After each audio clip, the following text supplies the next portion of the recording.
Hey gang, this is Andy. Hey, I got good news on this video blog number 10. You don't have to see me. You just have to listen to my sneaking voice. Here's a beautiful shot of a castle that we saw today. Actually, that was yesterday at Boinica. It sounds like, or it looks like when you read it, Beyonce. So I kept calling it Beyonce. Now I keep messing up the name. But it's Boinica. And it's a fantastic place. It has a long history, built back in the 1100s, and it's just gorgeous. You'll have to check it out. Alright, so there's one of our new canines. Forgot to tell you about that one. That one's really expensive though. Oh, here's another one, really big. Alright, here we go. So the news I got to tell you is that this is a two-parter. This is going to be video blog 10, and then a video blog 11 will be the rest of it, where we show you some outstanding dogs that are unfortunately going to be pretty expensive, but I want to show you what those dogs look like. They're fantastic. One of them, the guy actually doesn't want to sell, so if anybody's looking for a really good dog, he'll be the one. The rest of the dogs are great, but they're just green and don't have a lot of training. So this first dog, we had to meet this gentleman underneath this bridge off the freeway, and he walked up with his wife, I guess it was, with 3 dogs, and really good dogs. I understand this guy has a pretty good history. He breeds a lot of dogs, has a very interesting way of breeding and all this kind of stuff. You have to ask me about it next time I see you, because I don't have that much time. But this is the best dog out of the 3 that he brought. Still a little bit of space between the back of the mouth and the sleeve, but overall good dog. Peter looked at the x-rays and had a couple questions about him, so we're probably not going to take him. He is a good dog. I like here he's trying to get Peter number 2 bit, and Peter just finally gives the dog the stick. The guy was kind of a grumpy old man, but you know, I ended up liking him in the end. He apparently knows Mark Rispoli, who was a guy that I've taught with at the International Canine Conferences and that kind of stuff. But kind of reminds me of Mark Rispoli a little bit. Sorry, Mark, if you're watching this video. I don't mean anything bad by it, but you know, he just really didn't want to go through the testing process, and we weren't able to do building stuff or anything like that. So here's one of the dogs I was telling you about. You saw that big space between the back of the mouth and the sleeve. And this dog, you can see, is just not in his heart to be strong on that civil agitation. Looked more like he was trying to come up to be pet than be aggressive. As a matter of fact, Peter, who's decoying, mentioned to the guy that he didn't want to be too strong on the dog, didn't want to hurt his, you know, his motivation and knock him down. But the guy said, "I don't care. Do whatever you need to." But in any case, we went through the testing process. Again, you can see that space. There wasn't even hardly any agitation. The dog rebit there and did pretty good. But you know, just not what we were looking for. I really appreciated the man's time and showing us the dogs and meeting us out there. Then we came to this place, beautiful house, and there's a view from the back of his house, wheat field and some farmland, and then the city off in the distance. Really neat place. He had built a building to do the training and to prepare the dogs for police work. He had some kennels with some puppies in them that you're going to see right now. And cute little things. I know some of you had asked about some puppies. I didn't know that we were going to get a chance to see some. They are available apparently. So there's one with really big ears. Hope he grows into those things. Real good looking dogs. The parents were on site as far as I could tell. They looked like pretty decent dogs. A couple more puppies. There's Mom off to the left. I accidentally turned off the recorder with my thumb and missed her. Here's Dad. He's a really good dog. He's not interested in all selling him. And there's an older pup. Nice looking dogs. These dogs are fantastic. They really are a good lot. They're 10-month-old dogs. Got a lot of desire. This dog is one of my favorites. We'll probably end up taking him for Cathedral City's next dog. I'm just trying to negotiate another dog, but this is probably the best out of the 10-month-old dogs. Really a green dog, not a lot of experience. But look at that, just going into those tires right away and falling, sticking his head inside the little holes.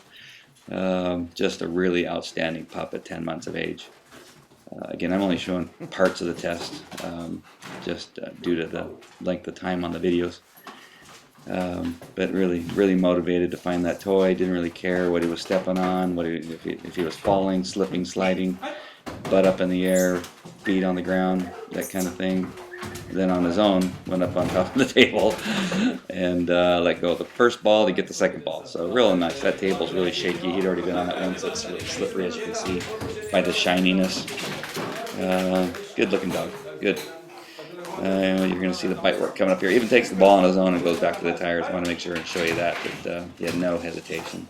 He found it very comfortable. So comfortable that he went back up. Again, just didn't want him to fall and get hurt, so Peter grabbed the leash. Here's him doing a search using his nose. You can see he doesn't have any hesitation going in this area. This is these dogs' first time here in this training building. The gentleman just picked him up. Really liked this guy. Really knew his stuff. Really cared about the animals. Clean facility. But see that dog going up behind that ladder and then sticks his head behind the doors, almost knocking him down. And now the bite work. Good civil agitation. Again, 10 months old. Just got to keep on reminding you. Young dog. Here he's making a little bit of a mistake, but watch, it actually turned out to be a real good example of where this dog's head is. He lets go of the undercover sleeve and goes back to the decoy, which is really nice. And even with that, even making the sleeve come to life, the dog just bit it for a second and went right back to the decoy. Really like that in this dog. And a couple times there, it looked like he actually would have taken a bite out of Peter, which is cool. And here comes the first bite. Bam! First time this dog has been on this decoy in this environment, on the slick floor. That's the linoleum that's laid down to make it really slippery. Again, for those of you that are watching this kind of test for the first time, all these things are important to us because these dogs end up working in environments where they don't know what kind of flooring they're going to run into when they chase a bad guy into a building, what it's going to take to catch the guy, if they're going to have to jump over a table or under a table or whatever the case is. So we want to make sure and have minimal problems. Again, you just see the slick floor and how that dog just doesn't really care. And as he takes off here and get a vroom, vroom, vroom, and hits the carpet, and boom, comes in there for the hit. Although at first it was a little shallow, you can see how deep it is now. The dog, again, great pup that can be developed. So what you see now is just the basics of what he'll end up being later on as we work with him and build him up. The only thing that I say is the negative. He's just kind of hanging there. In a second, he'll start pulling, which is what I actually want to see. I want to see him trying to pull that guy to the ground. So in contrast, here's another dog, same 10-month-old age, and stopped at the ramp. And only made it a little ways up now, this time going back, as opposed to recovering from an experience the dog went to the other direction. But you can see here he goes over the tires and doesn't have a big issue. So probably not a big deal, something the dog will eventually get over with some motivation. The dog will eventually go up that ramp and across the top of that catwalk. Because here you can see he doesn't really care about the tires. So it's more about the flooring.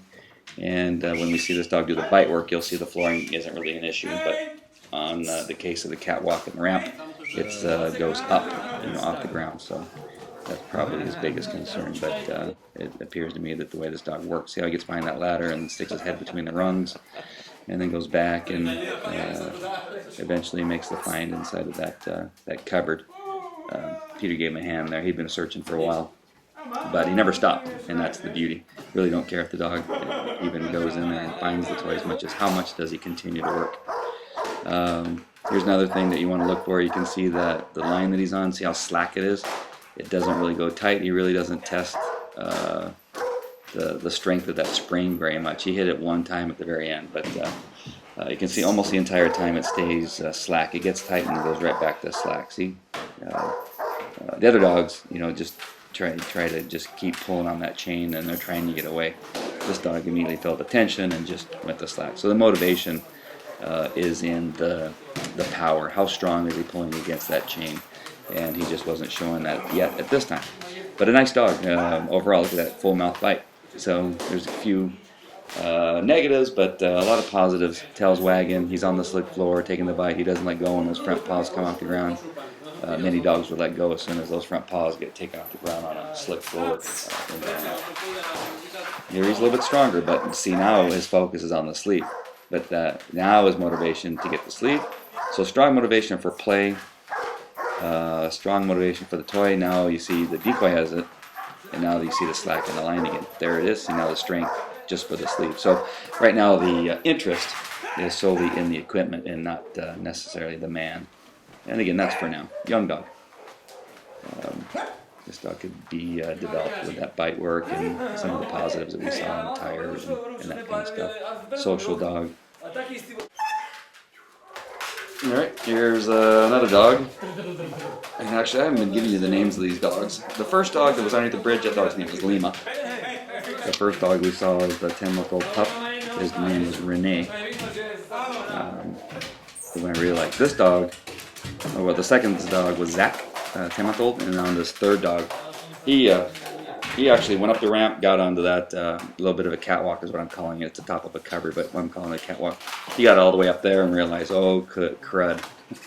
How do I get up here and how do I get down?